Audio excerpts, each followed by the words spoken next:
El mismo valor de pKa va a corresponder al pH donde se dé la disociación de cierto compuesto. Si, por ejemplo, tengo un ácido y lo pongo en una escala de pH, cuando llegue el pH que corresponde a la pKa, la sustancia se va a disociar. Es decir, va a pasar de ser ácido concentrado puro a ácido disociado. Eso representa ese valor de K. Un valor demasiado grande de la Ka, por ejemplo, para un ácido fuerte, me diría de que desde el cero, desde el pH cero, la especie ya está disociada. Así es que siempre va a permanecer disociado. En los ácidos débiles y en las bases débiles, ese valor puede variar según el valor de pH. Entonces, para eso nos sirve pKa. ¿De dónde viene esta ecuación de Henderson-Hasselbalch? Viene de la deducción de la reacción de equilibrio de los ácidos o las bases. Para el caso de un ácido con agua siempre me va a producir un anión y iones hidróneo. Dado así que, tanto así que siempre pasa exactamente igual y siempre es un hidrógeno a la vez, por lo tanto, puedo plantear una Ka para un momento específico de una disociación. Esa Ka puede derivarse básicamente como la concentración del anión o la concentración del hidróneo entre la concentración del ácido sin disociar. Si yo despejo esa ecuación, voy a obtener que la concentración de hidrógeno es igual a la Ka por la concentración del ácido entre la concentración del anión, que en este caso sería la sal conjugada, la base conjugada.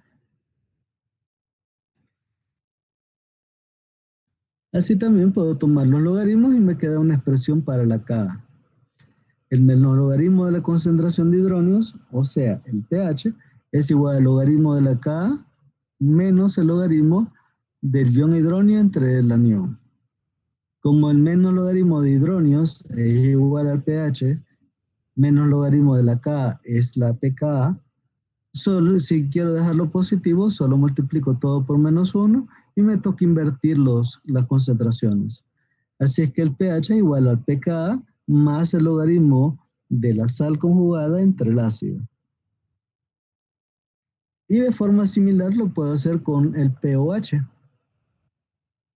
Para el caso del pH, es igual a pKa más el logaritmo de la base entre el ácido. Esa base que aparece ahí es la base conjugada, o sea que es una sal. Ahí pueden ponerlo como base o pueden ponerlo como sal. Y el pOH es el pKb más el logaritmo de la sal entre la base, hablando meramente de bases. Así que para cualquier pH, el pKx más el logaritmo de la sal entre el ácido.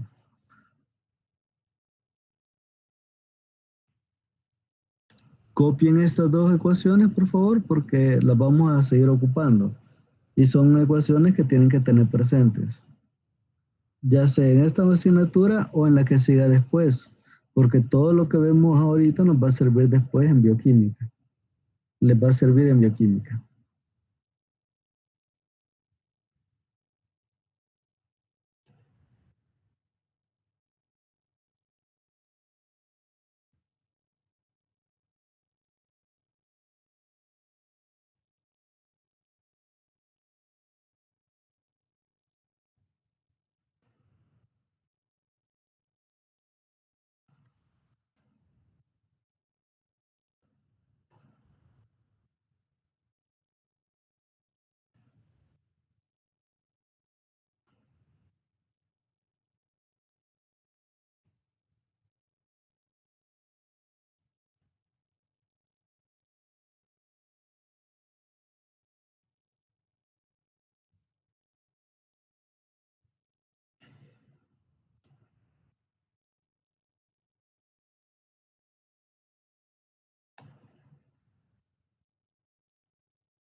Para los valores de pKa hay que tener en cuenta de que estos van a variar según la temperatura y según la disociación.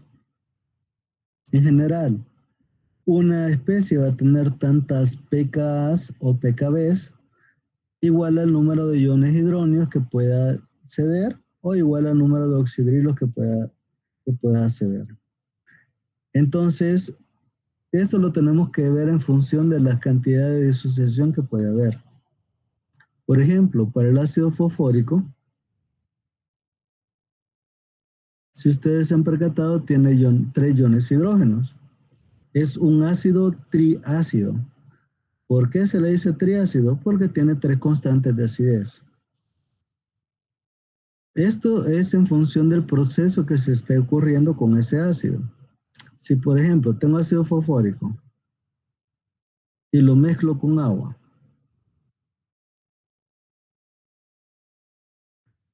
esto va a generar la primera disociación. Entonces, en la disociación se va a generar H2PO4 menos, porque ya se dio un protón, más el ion hidrógeno. Si esta segunda sustancia que se ha producido, que como se puede ver sigue siendo ácido porque tiene 2 hidrógenos ácidos, sería el dihidrógeno fosfato o el fosfato diácido, según decíamos en la nomenclatura, entonces también puede seguir reaccionando. H2PO4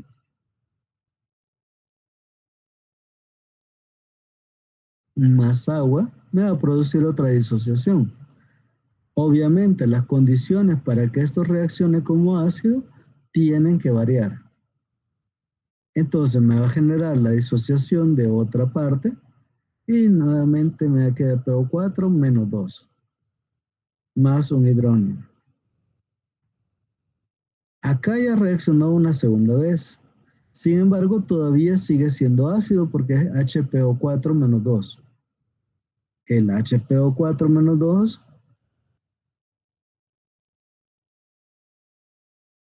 si se reacciona con otro hidrógeno, va a producir una tercera reacción donde se va a generar fosfato y otro ion hidrógeno.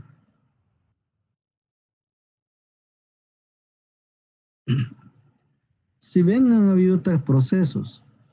Cada proceso va a tener su propia Ka. Para la primera disociación se llama Ka1.